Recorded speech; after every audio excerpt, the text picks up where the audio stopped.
Hey guys, and welcome to another video. I'm Jonathan of the i5 podcast team, the other member being my co-host Jim.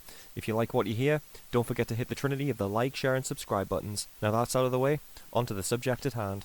In what is a curious leak from an anonymous source in the Mail on Sunday, it's been revealed that Liz Truss's phone may have been hacked by Russian hackers, and that the Prime Minister at the time, Boris Johnson, and the Cabinet Secretary, Simon Case, covered it up.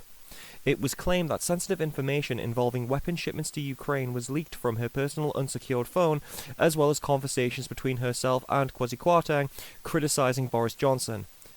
I mean, Johnson has grounds to have the last laugh. He did last a lot longer than 44 days, and didn't quite crash the pound, although he did other things. It's tough to know where to start with this. Firstly, the fact this was covered up to protect Liz Truss's leadership campaign, which shows a shocking level of corruption. Liz Truss herself showing a complete lack of respect for security protocols and becoming a national security risk by using a personal phone over a fucking secured phone, which she was actually given. Her criticism of Johnson and other personal details that was leaked could also have left her vulnerable to blackmail, so there's a few issues there. However, this isn't the first time mobile phones have come into question. A lot of Westminster culture revolves around WhatsApp groups. Even within the Westminster lobby, their journalism just comes down to MPs feeding them information via WhatsApp, and they simply regurgitate the information given.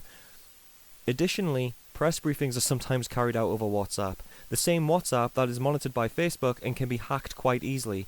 As again, there have been several scandals that got swept under the rug very quickly where this actually happened before in Westminster. If that wasn't enough, there's also Pegasus software.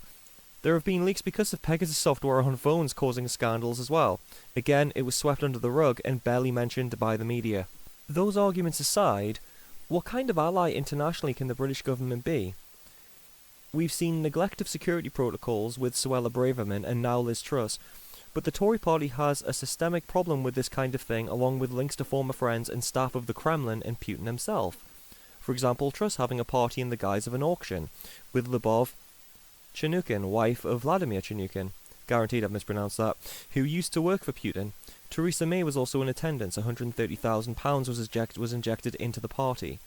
Mrs. Chanukin also approached Gav Williamson, while he was Education Secretary, with an offer of £30,000 for access to him at a dinner event themed around him. So these examples show that there is a careless culture around the Kremlin. This was emphasised even further when Boris Johnson, during the year of 2012, as Foreign Secretary, managed to lose his security detail and attend an unsupervised meeting with Alexander Lebedev, a former KGB officer who was stationed in the Russian London embassy as a spy in the 1980s. Again, a complete breach of and disregard for security protocols.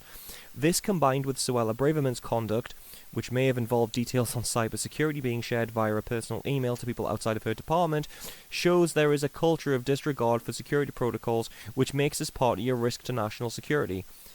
I mean, we're giving the Ukrainians £6 million along with assistance from our intel services to assist them with cybersecurity, but what fucking use is any of that if the details get leaked on our side?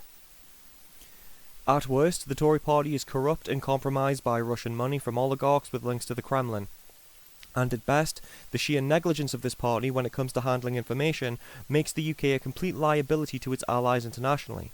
My name is Jonathan, one half of the i5 podcast programme that I host alongside my co-host Jim. If you like the video, please hit the like, share and subscribe buttons. If you agree or disagree, or if you would like to add something, please do leave a comment. Have a good one, guys.